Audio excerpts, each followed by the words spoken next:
My name is Alberto Pizarro, and today we're gonna make mocktails at home like this.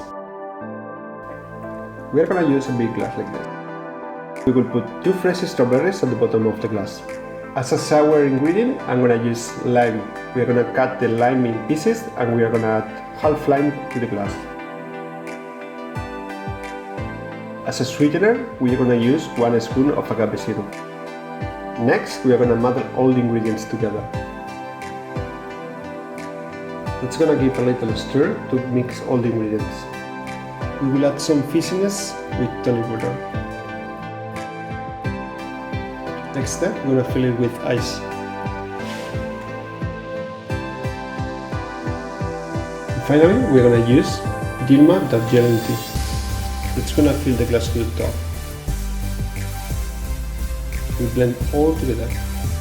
Finally, we garnish with some fresh mint leaves. We add a pepper straw.